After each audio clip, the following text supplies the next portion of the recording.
அனிவனை பார்த்தா நம்ம கர்னல் ஜவான் வந்து அவனோட மிலிட்டரி ரேங்க் வந்து ஆடி பண்ணணும்னு சொன்னான். உன்னால் எடுக்க முடியாதுன்னு கேட்டால் உடம்புல சக்தி இல்லைன்னா செருப்பெல்லாம் வெளியே விட்டோம்னே. இவன் வர பாச போயிட்டான். அதனால் வர வேண்டிய இடத்துக்கு வந்துட்டு வந்து இப்போ இந்த மிலிட்டரி தாங்க தான் தூக்கி போக போகிறோம். என்னத்துக்கு நம்ம காரிலே போயின்னு இருக்கணும். நம்ம கம்பெனி இறங்கியே போகலாம் நண்பர்களே. அப்போ தான் இவனுக்கு கண்டுபிடிக்க மாட்டாங்கன்னு நினைக்கிறேன். இப்போ நம்ம இவனுக்கு பின்னாடியே போகலான்னு முடிவு பண்ணிட்டோம். பின்னாடி போகலான்னு பார்த்தா இவன் நம்மள வந்து புடிச்சிட்டானுங்க. இனிமேல் நான் எதுக்க கூட வர மாட்டேன்டா. வேணாடா. என்னப்பா நான் உன் காதை தொட்டுட்டேன்ல, அதே மாதிரி நீ என் காதை தொட்டு பாப்போம். நான் ஓடட்டா ஓடியா ஓடியா. சரி பரவாயில்லன்ற மாதிரி நம்ம இப்போ வந்து டேங்க் எடுக்க வந்துட்டு நண்பர்களே. இப்போ உள்ள ஒருத்தர் இருப்பான், அவனை அடிச்சுட்டு போட்டு வெளியே எடுத்துன்னு போக வேண்டியதான் நண்பர்களே. இப்போ டேங்க்குள்ள ஏறட்டும். இதோட அவங்களால நம்மளை வந்து கையிலே பிடிக்க முடியாது. இப்போ நம்ம கிளம்புற நண்பர்களே.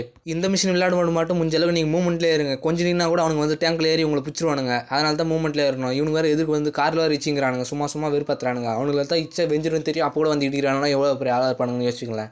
வர வேண்டியதுக்கு வந்துட்டோம். இதோட இந்த மிஷின் முடிஞ்சிச்சு. மறக்காம நெக்ஸ்ட் பண்ணலாம். கமெண்ட் பண்ணிட்டு லைக் அண்ட் சப்ஸ்கிரைப் பண்ண மறந்துடாதீங்க நண்பர்களே.